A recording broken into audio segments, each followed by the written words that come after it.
Bonjour et bienvenue sur la chaîne Performance. C'est une nouvelle chaîne dont l'ambition est de partager avec vous des connaissances sur des sujets divers et variés.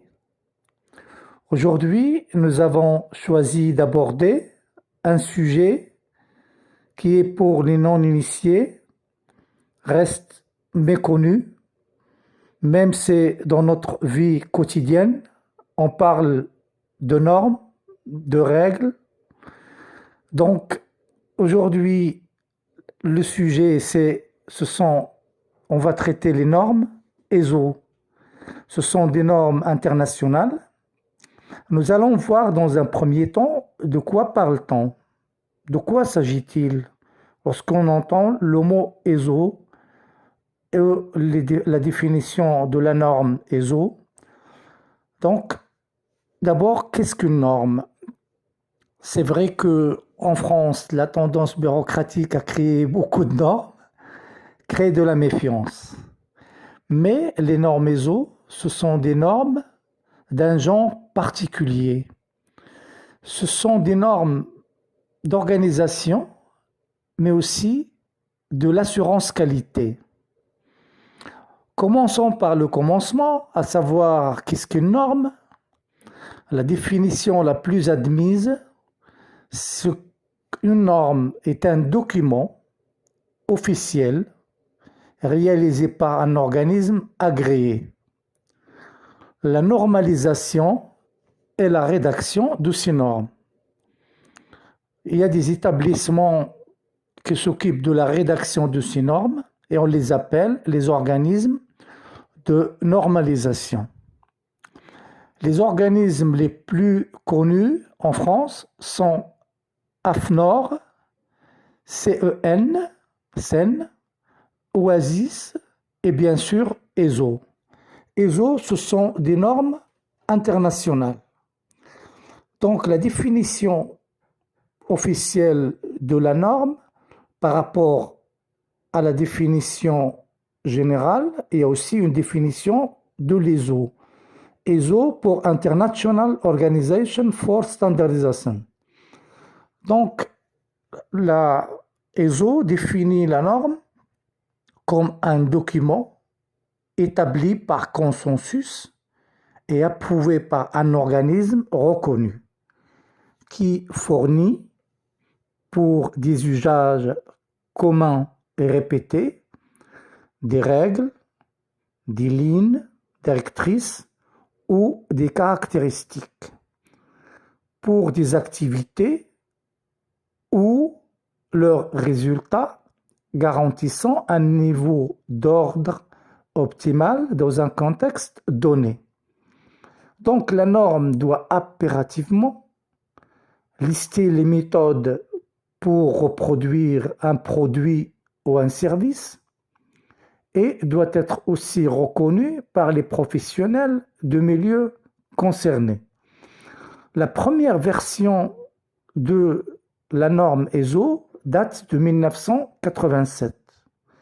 Depuis cette date, tous les 5-7 ans, les experts du monde entier se réunissent pour faire évoluer cette norme internationale. Les différents types de normes ESO. Nous avons les types de normes et leur rôle. Donc, nous avons les normes fondamentales. Leur rôle, c'est réglementer les sigles, les symboles et la terminologie. Nous avons les normes de spécification. Elles renseignent sur les caractéristiques et les performances que l'on peut attendre d'un produit ou d'un service. Nous avons les normes d'analyse et d'essai. Ces normes nous renseignent sur les tests à effectuer avant la sortie d'un produit ou d'un service. Et bien sûr, nous avons les normes d'organisation. Ce sont des normes qui concernent le management de la qualité et le processus qualité. Donc, qu'est-ce que le système de management de la qualité. Le système de management de la qualité, qui a pour abréviation SMQ, c'est l'ensemble des actions mises en place par une entreprise qui souhaite avoir une démarche qualité ou afin d'avoir une amélioration continue dans le but d'augmenter la qualité de sa production et de son organisation. Il ne faut pas perdre de vue que l'objectif de la mise en place d'un système de management de la qualité, c'est bien sûr de maîtriser son organisation dont le but final est de satisfaire les besoins du client. Le management de la qualité est devenu une priorité pour les entreprises. Le management de la qualité se retrouve à tous les niveaux de l'entreprise. Donc, au niveau de la communication, du marketing, de la production, de la vente, de la gestion des ressources humaines et de la logistique. La gestion de la qualité dans les entreprises et dans tous les organismes est traitée de deux façons. Donc, dans chaque service et de manière globale. L'entreprise établit sa démarche qualité, les services sont ensuite formés et les responsables dans chaque service s'occupent de l'application des techniques de la qualité. Le management de la qualité répond aux normes ISO 9000 qui concernent les systèmes de management de la qualité et les lignes directrices pour l'amélioration des performances. Il ne faut pas oublier que les normes qualité sont tout d'abord des normes de performance. Nous verrons plus tard comment est-ce que les normes qualité permettent d'avoir la meilleure stratégie à tous les niveaux de l'entreprise. Donc, afin de répondre à ces normes sur le management de la qualité, les entreprises doivent se concentrer sur 8 actes. D'abord, guider le client, répondre à ses besoins, intégrer le leadership, inciter le personnel à participer à la démarche qualité par la mobilisation et la sensibilisation à la démarche qualité, adopter une approche des processus adaptés, intégrer le management par approche système, tendre vers une amélioration continue, avoir une approche factuelle sur la prise de décision, préserver une bonne relation avec les fournisseurs, autrement dit, avoir une relation mutuellement bénéfique avec tous les partenaires. Les composantes de management de la qualité. Donc, lorsque la direction d'une entreprise décide de mettre en place le système de management de la qualité ou de gérer la qualité, elle doit d'abord mettre en place ce qu'on appelle une démarche qualité. Comment définit-on une démarche qualité? La démarche qualité, c'est l'organisation de la qualité en général. Elle a pour objectif d'améliorer la qualité et la gestion de celle-ci, de proposer de meilleurs produits, services ou prestations à ses clients, afin d'améliorer les conditions de travail et de faire évoluer les salariés. Le système qualité, quant à lui, il regroupe tous les documents concernant la gestion de la qualité. Donc, une fois qu'on a défini la démarche qualité, il faut mettre en place une approche processus, une approche d'évaluation des risques.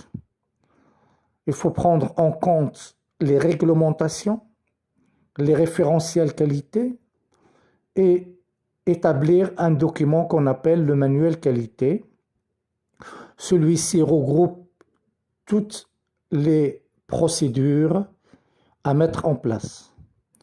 Ensuite, il faudrait organiser des revues de direction, c'est-à-dire des réunions de la direction et de responsables de personnel afin de revoir périodiquement ou à intervalles réguliers la mise en place, les évaluations et l'amélioration continue.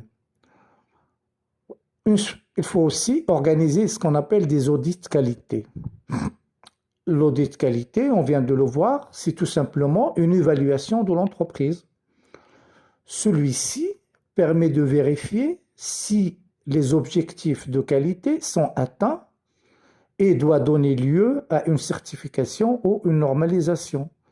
Quand il s'agit d'audit interne, c'est justement par rapport à l'évaluation des objectifs qu'on a fixés et on doit vérifier si ces objectifs ont été atteints et s'il y a lieu d'apporter des améliorations. Ensuite, dans le cadre de management de la qualité, on parle de contrôle de la qualité. On vient de voir qu'il faut organiser des audits internes. Le contrôle de la qualité détermine si les produits ou les services vendus par l'entreprise répondent aux exigences de marché. Parce qu'il ne faut pas oublier qu'on est sur un marché et il y a de la concurrence. Il faudrait à chaque fois vérifier si on est toujours au top.